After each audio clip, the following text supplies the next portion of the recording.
Okay जी, welcome back. So we were talking कि जी परफॉर्मेंस मेजरमेंट बेसलाइन, ये it acts as a reference जिसके अगेंस्ट हम आप अपनी एक्चुअल परफॉर्मेंस मेजर करते हैं, और वो सॉरी कंपेयर करते हैं जिसके साथ, और वो परफॉर्मेंस कैजुअल की भी है और वो परफॉर्मेंस कॉस्ट की भी है। बस थोड़ी देर में आपको मैं बताता हूँ कि ये कैसे करते हैं। अच्छा, सो अर्न्ड वैल्यू मैनेजमेंट एक ऐसा कॉन्सेप्ट है जो कंबाइन कर देता है तीनों बेसलाइंस को, that means scope, schedule and cost baselines को, तीनों को कंबाइंड इंटीग्रेट करता है इनटू वन बेसलाइन जिसको आप कहते हो performance measurement baseline. And this baseline acts as a reference for comparison of our actual performance with what we had planned. अब इस अर्न्ड वैल्यू मैनेजमेंट के अंदर ना कुछ टर्म्स हैं जो बेसिकली ये पूरा अर्न वैल्यू मैनेजमेंट उस पे बेस कर रहा है। एक तो उसके अंदर एक्चुअली ये अर्न वैल्यू बजाते खुद ये टर्म है, ठीक है। और इसके अलावा दो टर्म्स और हैं, एक को हम प्लान्ड वैल्यू कहते हैं और एक को हम एक्चुअल कॉस्ट कहते हैं। Now let's try to understand कि ये तीनों कॉन्सेप्ट्स क्या है। सबसे पहले प्लान्ड वैल्यू क्या चीज़ है? Planned value authorised budget assigned to schedule work है, ठीक है। इसका क्या मतलब है? इसका ये मतलब है, अभी आपने पिछली स्लाइड्स पे हमने देखा कि एक एक्टिविटी थी और उस एक्टिविटी का हमने जो बजट उसको असाइन किया था, हमने कहा था कि यार 3000 में वो एक्टिविटी कंप्लीट होनी चाहिए, ठीक है जी। अब ये जो 3000 मैंने इस एक्टिविटी को असाइन कर दिया और मैनेजमेंट ने उसको अप्रूव कर दिया कि आप इस काम पर 3000 लगा सकते हैं। Basically that is my authorise budget for this work, जो कि अक्टूबर के मंथ में स्केड्यूल था, आपको याद होगा।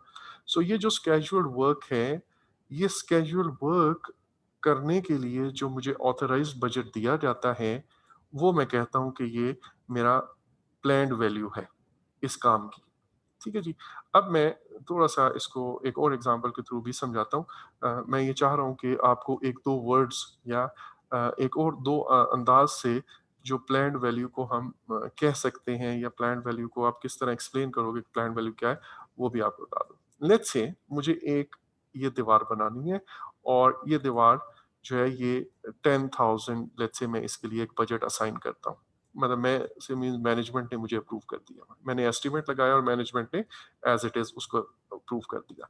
ये वॉल मैंने बनानी है फर्स्ट वीक में, ठीक है? मेरा प्रोजेक्ट है लेट्स से, और उस प्रोजेक्ट के 1 वीक के अंदर मुझे ये वॉल कंस्ट्रक्ट करनी है। अच्छा, अब मैं ये भी कह सकता हूँ कि यार इस वॉल का जो प्लान्ड बजट है that is the 10,000, that means इस वॉल के लिए जो मेरी प्लान्ड वैल्यू है इट इज़ 10,000। एक बात मैं ये भी कह सकता हूँ कि इस फर्स्ट वीक की टोटल प्लान्ड वैल्यू 1000 है, अगर इस वीक में और कोई काम नहीं हो रहा। अगर नीचे कोई और एक्टिविटी या ऊपर कोई और एक्टिविटी नहीं हो रही, तो मैं ये कहूँगा कि इस वीक की जो टोटल प्लान्ड वैल्यू है इट इज़ 10,000। तो चाहे मैं कहूँ कि ये दीवार जो है वो 10,000 में बननी चाहिए, चाहे मैं कहूँ कि इस दीवार की जो ऑथराइज़्ड बजट है वो 10,000 है, चाहे मैं ये कहूँ कि यार इस दीवार की प्लान्ड वैल्यू 10,000 है, या मैं ये कहूँ कि फर्स्ट वीक की प्लान्ड वैल्यू 10,000 है, it's one and the same thing. एक और बात इसको मैं एक और अंदाज में भी कहूँगा, और वो ये कि ये जो दीवार है ना, ये मेरा 10,000 का काम है। दिस वर्क वर्थ ये जो काम है इसकी वैल्यू मेरी नज़र में ये कितनी वर्थ है इसकी, इट इज़ 10,000, ठीक है जी। सो ये 10,000 का काम है।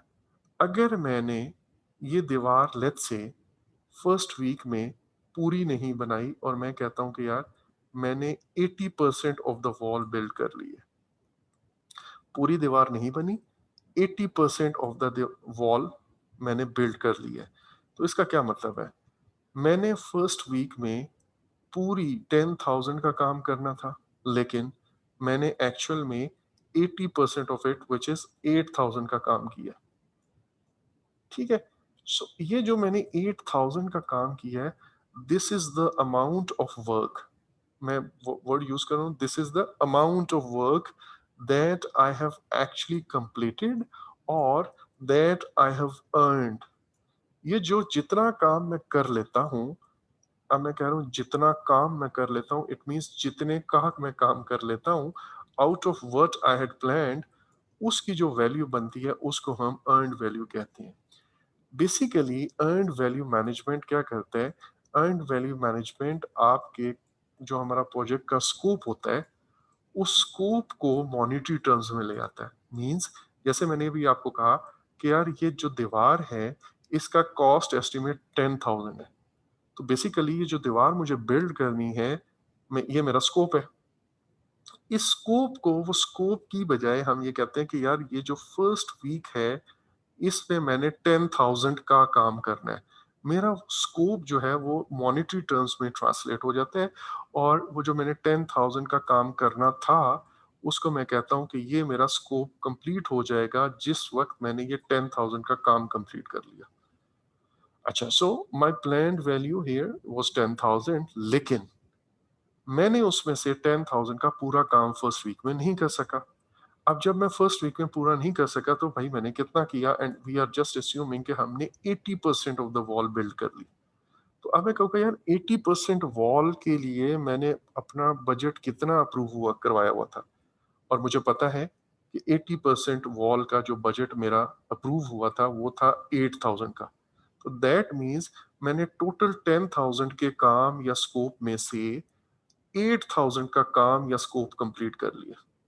ठीक है? तो अब आप देख रहे हैं कि किस तरह ये जो अर्न्ड वैल्यू मैनेजमेंट है, वो स्कोप एंड कॉस्ट को आपस में इंटीग्रेट कर रहा है यहाँ पे। ठीक है? आप ये देख रहे हैं कि मेरा स्कोप था ये दीवार बनाना, और मैंने कहा उसका बजट कितना है? हमने कहा वो बजट हमने 10,000 का एस्टिमेट लगाया और मैनेजमेंट ने अप्रूव कर दिया। तो ऑथराइज्ड बजट 10,000 है। लेकिन इस ये काम अगर कंप्लीट होगा तो मैं कहूँगा मैंने 10,000 का काम कर लिया है, 10,000 का स्कोप कंप्लीट हो गया है। लेकिन अगर ये 10,000 का काम कंप्लीट नहीं होता, जैसे हमारे केस में हमने एग्जांपल दी कि यार अभी मैंने 8,000 का काम किया है। तो जब मैंने 8,000 का काम किया है तो इसका क्या मतलब है? मैंने अपने स्कोप का जो फर्स्ट वीक में प्लान्ड था, उस स्कोप में से 80% कंप्लीट कर लिया।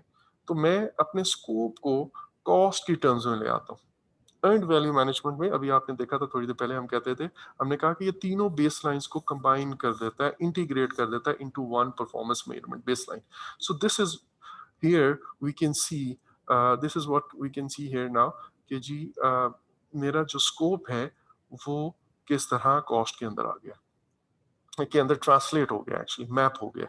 Now another thing that I want to highlight here is कि यार if you see first week के अंदर मैंने कितना काम करना था, मेरा स्कोप प्लान कितना था, it was this complete wall.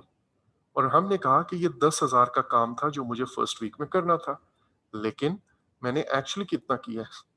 वो जो अर्न्ड वैल्यू है, जो काम मैंने कंप्लीट कर लिया है, इट वर्थ 8,000 ओनली। तो आपको क्या लगता है कि मैंने स्केड्यूल की टर्म्स में, मैं स्केड्यूल के मुताबिक चल रहा हूँ या पीछे हूँ अपने स्केड्यूल से? So I am behind the schedule. Why? क्योंकि इस वीक के एंड तक मुझे टोटल ये 10,000 का काम कर लेना चाहिए था, बट मैंने अभी सिर्फ 8,000 का काम कंप्लीट किया। आउट ऑफ दिस 10,000, 8,000 का काम मैं कंप्लीट कर पाया हूँ फर्स्ट वीक में। लेट्स से एक और एक्टिविटी है, वो मैं यहाँ नीचे ड्रॉ कर रहा हूँ।